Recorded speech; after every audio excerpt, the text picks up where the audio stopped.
ഉൽപാദനക്കുറവ് ഹൈറേഞ്ചിലെ cocoa കർഷകർക്ക് പ്രതിസന്ധിയാകുന്നു. മഴ കുറഞ്ഞിട്ടും cocoa മരങ്ങളിൽ കാര്യമായി പൂപിടുത്തമുണ്ടാകാത്തതാണ് കർഷകർക്ക് തിരിച്ചടിയായിട്ടുള്ളത്. നിലവിലെ സ്ഥിതി തുടർന്നാൽ സീസണിൽ വിപണിയിലെത്തിക്കാൻ കാര്യമായി കൊക്കോ ഉണ്ടാവില്ലെന്ന് കർഷകർ പറയുന്നു. ഒരു കാലത്ത് ഹൈറേഞ്ചിലെ കർഷകരുടെ പ്രധാന വരുമാന മാർഗങ്ങളിൽ ഒന്നായിരുന്നു കൊക്കോ കൃഷി. എന്നാൽ ഇന്ന് ഹൈറേഞ്ചിൽ നിന്ന് കൊക്കോ കൃഷി പതിയെ പടിയിറങ്ങുകയാണ്. 350 മുകളിൽ വിപണിയിൽ ഉണക്ക കൊക്കോയ്ക്ക് വില ലഭിക്കുന്നുണ്ട്.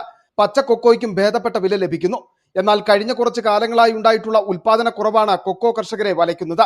ഇത്തവണ മഴ കുറഞ്ഞിട്ടും കൊക്കോ മരങ്ങളിൽ കാര്യമായി പൂവിടുത്തമുണ്ടായിട്ടില്ല. നിലവിലെ സ്ഥിതി തുടർന്നാൽ സീസണിൽ വിപണിയിലെത്തിക്കുവാൻ കർഷകരുടെ പക്കൽ കാര്യമായി കൊക്കോ ഉണ്ടാവില്ല.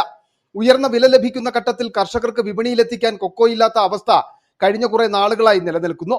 വിലയുള്ളപ്പോൾ ഉൽപ്പന്നമുള്ളപ്പോൾ വിലയുമില്ലാത്തതാണ് കർഷകരെ നിരാശരാക്കുന്നത്.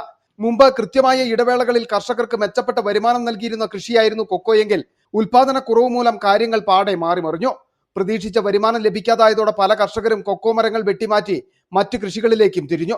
കാലാവസ്ഥാ വ്യതിയാനവും രോഗബാധയും കൊക്കോ കർഷകർക്ക് തിരിച്ചടിയാകുന്നുവെന്നാണ് കർഷകർ പറയുന്നത്. City vision, Adimali.